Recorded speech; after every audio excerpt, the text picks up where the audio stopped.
Ladies and gentlemen, welcome back to the True Life Podcast. I hope everybody's day is beautiful. I hope it's better than it was yesterday, and I hope it's more beautiful than you can imagine it being in the future.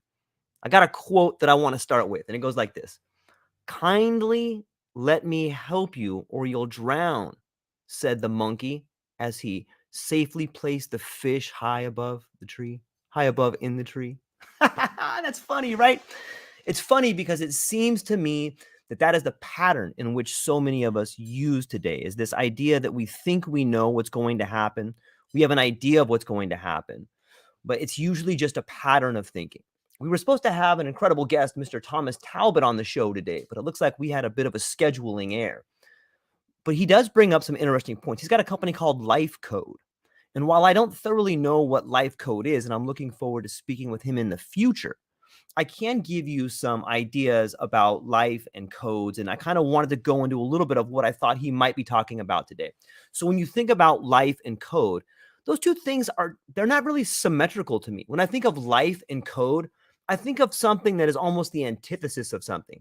Life seems to be like this organic, beautiful thing, and code seems to be this thing that's kind of hidden inside of things.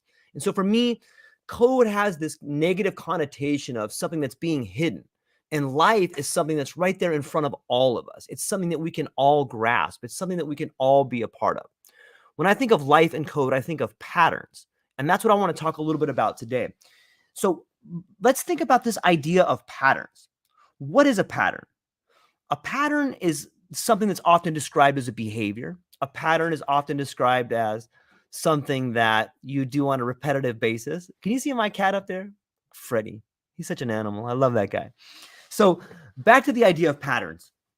I want to talk about patterns in your life. And for a lot of people that watch this show, you'll begin to understand, or you may have an inclination that we talk a lot about mental health and mental wellness. And I want to talk about patterns in that particular area. So despite what people say, they do not seek help from a therapist or counselor because they have a problem. People seek help because they realize that without intervention, the repetitive nature of certain thoughts, feelings, and behaviors will continue over and over. It's sort of like I could take my cat down there all the time, but that cat will keep getting up there because that's a pattern. He always wants to be up there. But the same is true with us, right? We have patterns in our life that we tend to follow, whether we know them or not. And in a way, that can be a code. Patterns of thinking, patterns of acting, and patterns of living a life is something that we all have. Let me talk a little bit more about this cat is making me laugh a lot. How do you detect patterns in your life? Well, it's a great question. And a lot of times it's very difficult for one of us to detect a pattern in our life. And that's why we seek out help when we want intervention. And that's when we sit down with other people and we begin talking about things in our life, then we can begin to understand patterns. Because when we look for patterns, it takes two people, right? It takes you as an individual to understand that you're looking for a pattern. And sometimes it takes another person to be there with you to identify that pattern. It's almost like you need yourself and an observer to understand what that pattern is. And only once you begin to understand that pattern can you begin to make changes about that pattern. Let me give you an example of what I mean. Everybody's played records before. Well, I guess if you're younger, you may not know what a record is, but for those of us, and I'm sure everybody knows what a record and a record player is, but a record has all these grooves on it, right? And you put your record player down and you put it on and you put the needle down and then it plays, and the needle goes into a groove and it moves around and around and it plays a melody and a harmony. But if you take a quarter or you take something and you scratch that record, every time the needle goes around and gets to that point, it will no longer be able to play that song. And that is sort of like the patterns in our mind. And that's what I mean by interrupting patterns. If you interrupt a pattern, if you scratch a pattern, then that pattern is no longer something that can be played in the same way in which it was played before. And that's the way people break negative behaviors. That's the way people interrupt patterns in their life so that they can have a life that is free of those negative patterns. Once you begin to understand the concept of these patterns, understanding patterns, recognizing patterns, and changing patterns, then you can begin to change the way you navigate through your life. And it does help to have somebody there. Let me give you another definition and a way to think about patterns. The English dictionary defines patterns as an arrangement of repeated or corresponding parts. It's a very simple definition.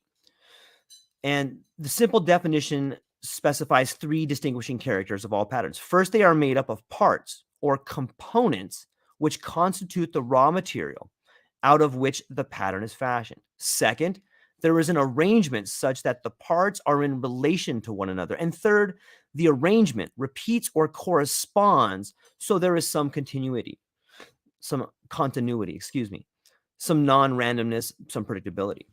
The dictionary definition, however, does not mention three other fundamental requirements for a pattern to exist. Another one is there has to be someone to notice the pattern's existence. We talked about that a second ago. There has to be a perceiver. Next, this someone must process the sensory input in certain ways, one that requires the identification of similarities and differences through comparative and contrastive analysis. And another way, and last, is just as a painter requires a canvas on which to paint, the process of perceiving a pattern requires a medium, such as time, space, or form, over which the regularity can manifest. Patterns exist because a perceiver notices a set of similar characteristics in contrast to other characteristics. Okay, so here's where I think there's a great point to be had. Have you guys ever seen those magic eye pictures? You know, the ones where like you have to kind of squint at it and then like the 3D object kind of goes out towards you? In the beginning, when you look at that particular type of picture or painting or printout, it's just a sort of bunch of random dots. And that's what it looks like at first. It just looks like this giant mass of random dots. However, once you begin to focus on it, or you get the right angle on it, or you find a particular means to see it, that pattern actually jumps out at you. And I want people to understand this part. It's not the dots that contain the figure. The figure exists because of the relationship between the dots and the perception of the observer. So I want you to think about this. This is a deep, deep part right here. But the image, the pattern, it exists because of the relationship between that which you're perceiving and the observer. So you as the observer perceive something, and then there can be a pattern, but there can't be a pattern without the observer. And I know that's kind of a lot to take in and think about, but I think it speaks volumes as to what's going on in altered states of consciousness.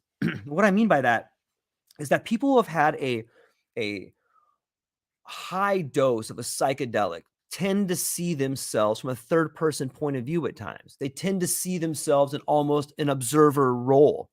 And we've spoken about patterns. So when you find yourself in this observer position, that's when you get these rare insights. That's when you get the ability to understand what's happening in your life. And it's almost like it's this emergence. You guys know what I mean when I say emergence? It's almost like this new emergent ability in consciousness, or maybe it's a remembering of consciousness where you're able to see your life from an observer role. And I think you can do this through different states of consciousness, altered states of consciousness, be it psychedelically induced, meditative induced, or even through people who are severely exhausted. Like sometimes you find yourself in these really rare or strange states of consciousness when you're exhausted, when you're, in different, maybe dehydrated sometimes.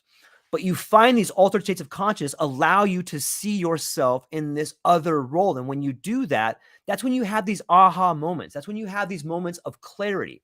And it's these moments that allow you to have fundamental shifts or radical shifts in your life that can change the way you see yourself and change the way you see the relationships that you're partaking in. And when I think about the idea of a life code, I think that is what we should be focusing on. When you think of a life code, for me anyway, I think of patterns.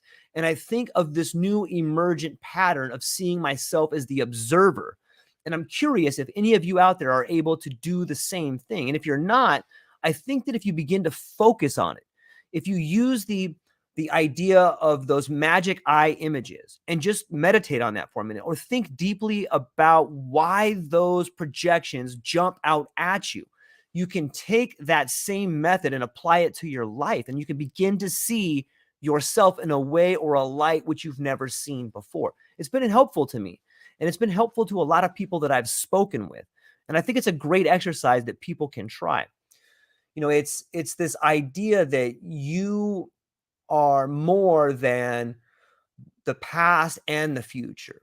It helps to think of it from a generational point of view as well. I think that that's another way you can get to seeing patterns.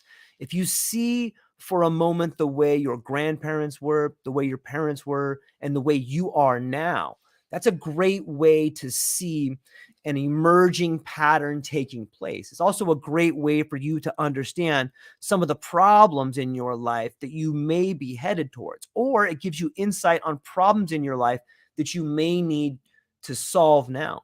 If you're honest with yourself, you can trace back the issues, the problems, and even the wins that have happened in the generational life of your family. And it'll give you a great idea of who you are. If you're able to take a hard look at it, it's difficult because you're forced to see a lot of the negative aspects that you don't like about yourself. But it's really worthwhile to give an honest account of that. A lot of the times, the things we see in other people that are negative, that we don't like, are just reflections of ourselves, and quite honestly, reflections of our family and things that we need to work on.